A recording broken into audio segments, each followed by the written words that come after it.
Welcome to the program. I'm Charlie Rose. The program is Charlie Rose the Week. Just ahead, the race for the White House tightens, the president's rough week abroad, and a new museum prepares to open on the National Mall in Washington. Having parents and grandparents who have been telling us stories, who've been hoping for America, who've been loving for America, who've been praying for America. And this is a building that I wish my grandparents could have seen open. I know it would have given them a sense of legitimacy, a sense that they belong, that America is embracing the African American community in a really, not a symbolic way, but in a deeply substantive way. We'll have those stories and more about what happened and what might happen. And so you began how? Position of strength. Is it luck at all, or is it something else? Present and deliver. What's the object lesson here? They can't all be made happy. Tell me the significance of the moment. This was the week that two major party presidential candidates traded attacks on foreign policy. North Korea conducted another nuclear test, and Pope Francis elevated Mother Teresa to sainthood. Here are the sights and sounds of the past 7 days. No deal. Talks between the U.S. and Russia have concluded without an agreement on military cooperation in Syria. If we do not get some buy-in from the Russians, and it's difficult to see how we get to the next phase. North Korea fires 3 missiles towards Japan. The U.S. strongly condemning North Korea after Pyongyang fires 3 ballistic missiles into Japan's air defense zone. Zika funding fails in the Senate. Congress failed to pass a $1.1 billion bill to fight Zika. This is the fear of Floridians, right here. Gretchen Carlson settles with Fox for $20 million. Do you like a woman masseuse or a male masseuse? Just so I know. Oh my God. Say bye-bye to your headphone jack. The reason to move on really comes down to courage. Where did they find the courage to charge people $160 for new headphones? Wells Fargo is being fined millions of dollars over allegations it opened up new accounts without customers' permission. We just saw Mr. Trump here. I asked him how did it go, and he said great, and he said he learned a lot of things. What do you think you took away from today? My luggage. Hold on. Okay. Looks like Dr. Carson is going to try and find his luggage. Sainthood for Mother Teresa. Mother Teresa is now Saint Teresa. Pope Francis presiding over the canonization attended by some 120,000. U.S. President Barack Obama and Russian President Vladimir Putin in what appears to be an unfriendly stare-down. He's droning him with his eyes right now. They're like the Hiddleswift of the G20. That's what they are.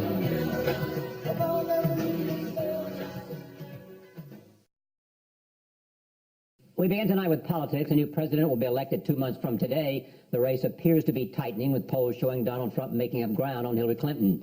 The candidates squared off in a commander-in-chief forum about national security. Clinton vowed not to send troops into Iraq ever again, while Trump said he'd have a plan to eliminate ISIS in the first 30 days of his administration. The event was viewed as a preview of some kind of their highly anticipated debate later this month. Joining me now in Washington is Dan Balls. He is chief correspondent at the Washington Post, and we're once again pleased to have him here. Welcome. Thank you. And we've got the first week after Labor Day.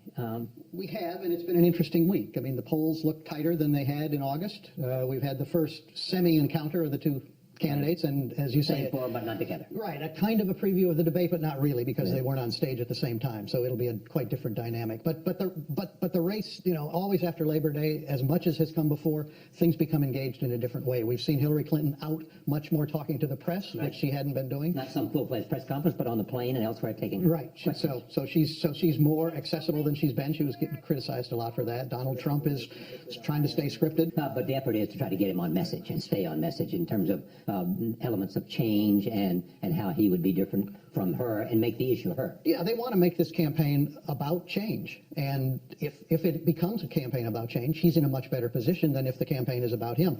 Almost everything we've seen up to now suggested that this was likely to be a referendum on Donald Trump, and that's kind of the worst possible situation for him, because the more that focus is on him, the more people are reminded of the things he has said and done over the last year and a few months. So if he can keep going after her, and if the focus becomes her, he's in a better position. But you know, we should step back from all of that. I mean, the Electoral College is still difficult for him. He has fewer paths to 270 electoral votes than she does, and so there are these kind of underlying realities that go along with what the candidates do as they perform. And the demographics favor her. The demographics definitely favor her, and I think the biggest single factor that's different in this campaign, and a real problem for Donald Trump if he can't solve it, is white college-educated voters. They've been a Republican constituency. Mitt Romney won them with 56% of the vote against President Obama 4 years ago. Donald Trump's losing that group at this point. We did a 50-state poll with SurveyMonkey, the online polling operation that's based out in Silicon Valley. We found that in most of the states, she is ahead among white college voters, and particularly among white college-educated women. And that constituency, if he cannot make intrusions into that constituency, he's unlikely to be able to put together a winning combination. I think it's difficult for him. You know, what's been interesting, Charlie, is throughout the primaries, much of our focus was on the Trump constituency, which is to say white blue-collar voters, and the degree to which he had tapped into non-college educated. Right, into the degree to which he had tapped into kind of the resentment, the grievances that they have, the fact that they've done far less well with this recovery than people better educated and certainly more affluent. And yet it's like it's flipped now, and he needs either a huge turnout, a bigger turnout from that constituency than we have seen in the past, or he's got to solve the problem with college-educated voters.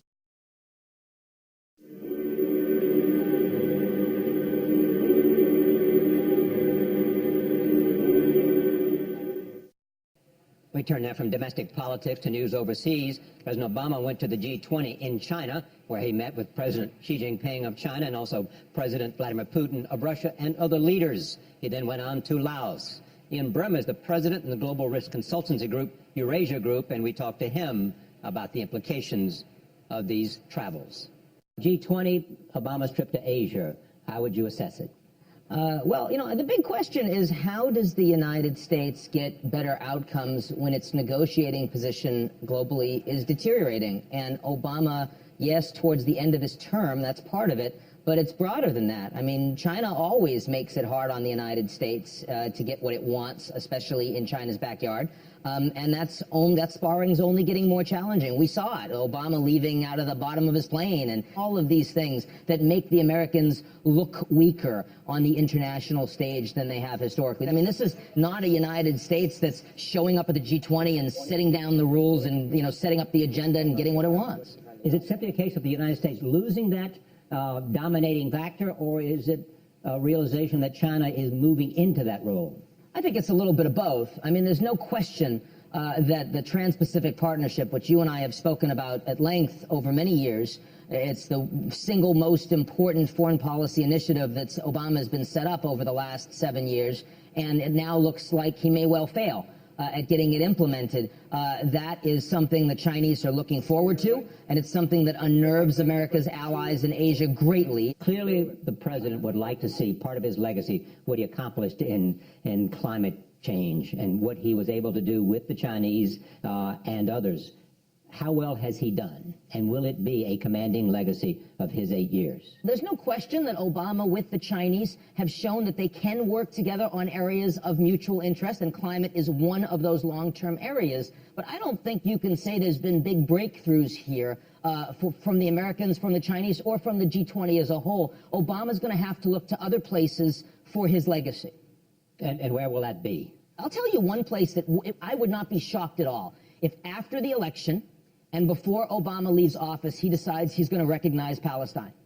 You know, he has been so focused on wanting to move the Israelis to a better place. His relationship with Netanyahu after, you know, a year and a half of Kerry trying went nowhere. They're building, continue to build settlements. The two-state solution is dead. Israel-Palestine is nowhere on the priorities of the Middle East or the Europeans right now. The sanctions process in Europe isn't really moving. Here's a place where Obama could do something that many Europeans have already done. He knows Hillary or Trump wouldn't do it, and he'd have a legacy. I think he's going to do things like that before he actually, at least try to. I know he wanted to make a trip to Iran. Politically, that's probably not feasible right now. But that's the kind of thing he's looking at before January.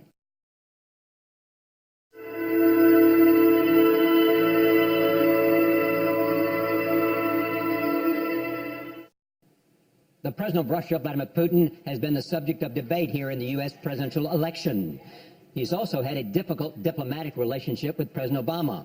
The two men sat down together at the G20 to talk about this and other things. The question is, what is Putin after, and who is he? Bloomberg's editor-in-chief John Micklewade interviewed him last week in the Russian city of Vladivostok. His whole strategy has been to sit there and generally try and magnify Russian power. But it's a very opportunistic one. He sits there and he waits. And when he senses that especially Barack Obama, has not always been a successful foil towards this. Whenever Barack Obama is seen to withdraw from somewhere, Putin will jump in, with the kind of classic example being Syria. Whenever he thinks he can get away with doing something, like the Ukraine and grabbing Crimea, he will try and do it. That doesn't necessarily mean that he's always plotting this long term. He tends to my view of him is he tends to be someone who has long-term interests, but is very short-term in terms of opportunism. I do think but there's also a great deal of grievance. There is some element of being the spouse who's been wronged. He thinks that they were the superpowers. Now he's not wanted any longer, and why don't they give him more respect? Yeah, and he harbors great resentment in terms of what happened after the fall. Huge resentment in terms of, he's talked about being a tragedy. He's stuck on that one. On the one, he talks about it being a tragedy. On the other hand, he says he doesn't want to go back to the old Soviet Union, which is a bit like someone saying, it was a tragedy that this divorce happened. On the hand, I don't want to be back with that person. They are stuck in this time warp. But there is also, I think, this question of respect. I think various people, Henry Kissinger is one of them, have pointed out that, the Sochi Olympics, Putin put a vast amount of time and money and effort into building that. And yet what happened was that very few international statesmen of any sort came. Right. And that was immediately in front of Ukraine. So this idea that you can ignore that sense of entitlement, which may be unfair, and they're all, people like me have been vibrant critics of many things that Putin has done, and have said that Russia's trying to, Russia doesn't have the economy any longer to be the superpower that it wants to be. But all the same, if you don't occasionally give him the respect that he thinks he deserves, then there are bad consequences of that. Well, you want to give him the respect so you can solve problems. Yes, exactly. That's exactly why you want to do it. Yeah, and he wants, again, comes through. A part of it, he has this love-hate relationship with the West. He can't resist, in some ways, pointing out some of the problems in Europe, pointing out the problems in America. He finds the American election is, that's proving a lot of the things he said about the West. But at the same time, democracy is not such a great system. Yes, strangely, democracy when it elects him is good, but otherwise, strangely, is not. Yeah, he's such a fervent believer in a strong state. Yes. The thing that gets at him more than anything else is the weakness of the state, which is what propelled him into Syria. Yes, exactly. And he has the same slight envy of China, where he looks at China. China doesn't have to go through these nasty, irritating electoral things, and he feels that degree of pressure. But he does have this element where, that all the same, whichever way you look at it, the Russian economy has not grown, has not pushed ahead in the way that the West has, and that's partly because of the way in which he's run it.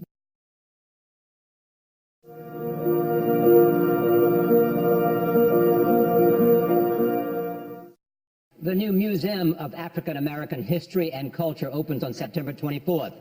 I went there on Thursday to talk to Senators Tim Scott of South Carolina and Cory Booker of New Jersey. They are in the United States Senate, representing the first time in history that two African-American elected senators have served at the same time. We talked about race, and we talked about the significance of African-American history, and about the conversation that's necessary today. Here is part of our conversation. When I walked in here, looking at the bronze on the outside, the distinction in Capitol Hill, I first thought about my grandfather, who had passed away in January of this year. I thought about taking him to vote for the first African-American president, a day that he never thought would come.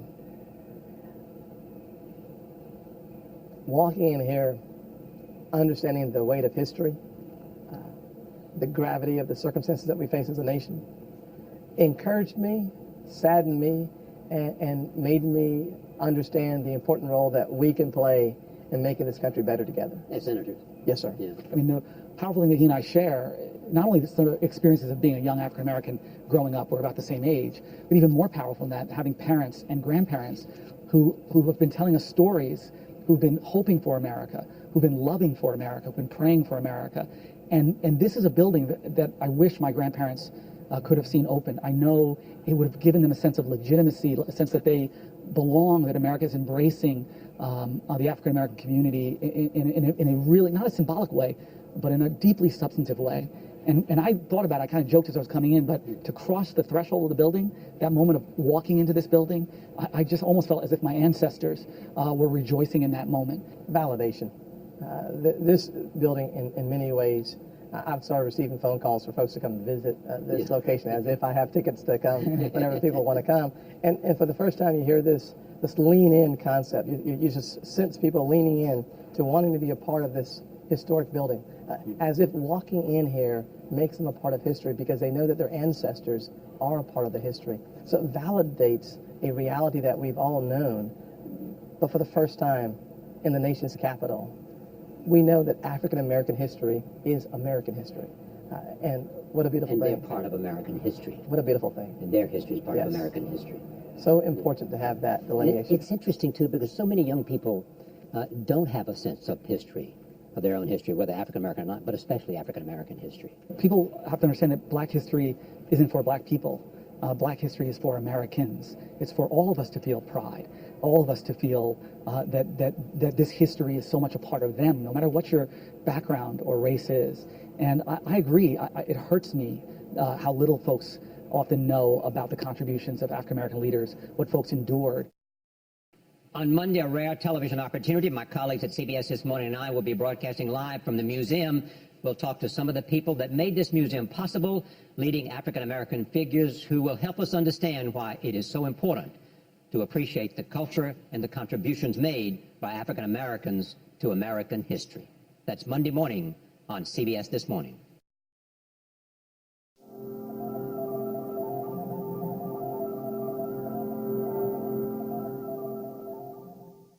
Mike Allen is here. He has been a fixture in Washington political coverage for a number of years. He was at the Washington Post, he was at the New York Times, he was at Time Magazine, and then he was at Politico, where he had the very popular blog called Playbook. It came out every morning, and it was required reading from the White House and everywhere else in Washington. He left that position, and he is now forming a new something. And what we want to know, and people who read Playbook with such intensity want to know what he is doing and how he came to that decision. Charlie, thank you very much for welcoming me in, and welcome back. And I'm at Politico through the election. I'm honored to be with Politico covering the most exciting race of our lifetime. Politico, which started with 3 people on Jim Van Huy's sunroom, John Harris, me, and Jim Van Huy. Now and financed by the Albritton family. Robert Albritton made it possible. Right. And now 460 people around the world, newsrooms in Brussels, in Albany, in Florida, New Jersey, HQ here in Virginia.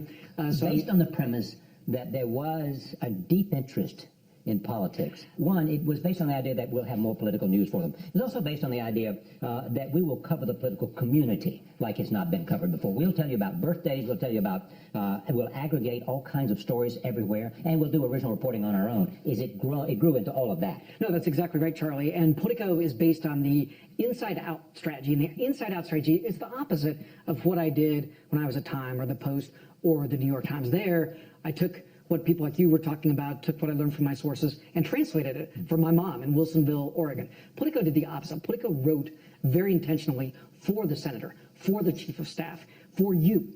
And the gamble at Politico was, if we tell the White House chief of staff, Dennis McDonough, something that he needs to know that helps him do his job better, that surprises him. Yes, if we are serving him, then around the country, there's going to be this massive, almost voyeuristic audience that wants in on that conversation. Okay, so this was very successful. You were very successful. Then you and Jim decided to leave. John Harris stays.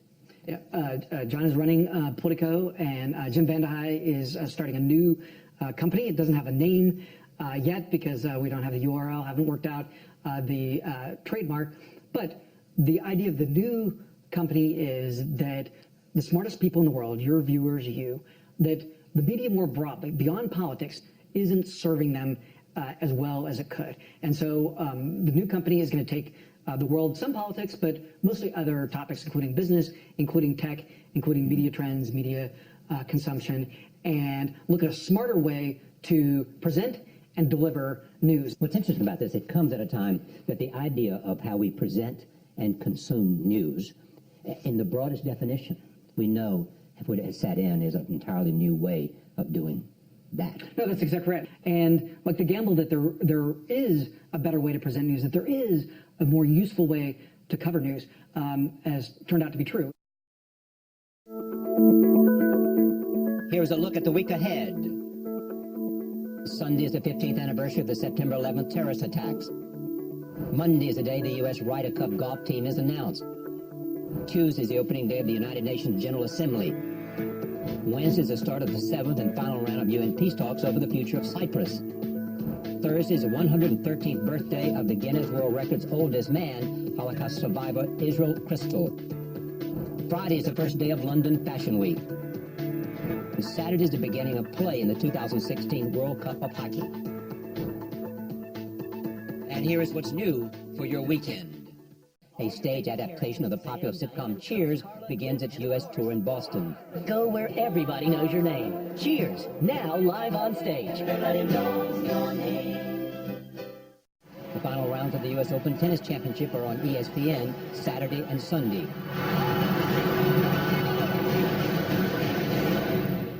And Tom Hanks comes to theaters in the title role of Sully. Over 40 years in the air. In the end, the man to be judged on 208 seconds.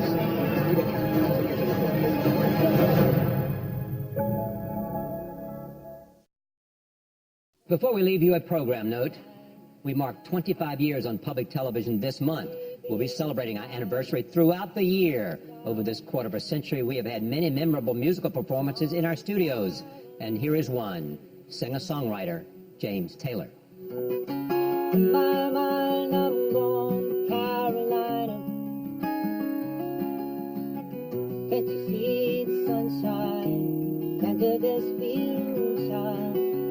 Ain't it just like a friend of mine took me from behind?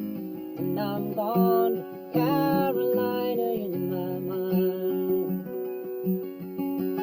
Dark and silent late last night, I think you might have heard the highway calling. He sent flight and dogs at bright. Signs that might be omens say I'm going, gone to Carolina in my mind. It's with a holy host of others standing around me. Still I'm on the dark side of the road, and it looks like it goes on like this forever. You must forgive me if I'm gone to Carolina in mind. In my mind, I'm gone to Carolina. Can't you see the sunshine? Can't you just feel the shine? It is like a friend of mine hit me from behind.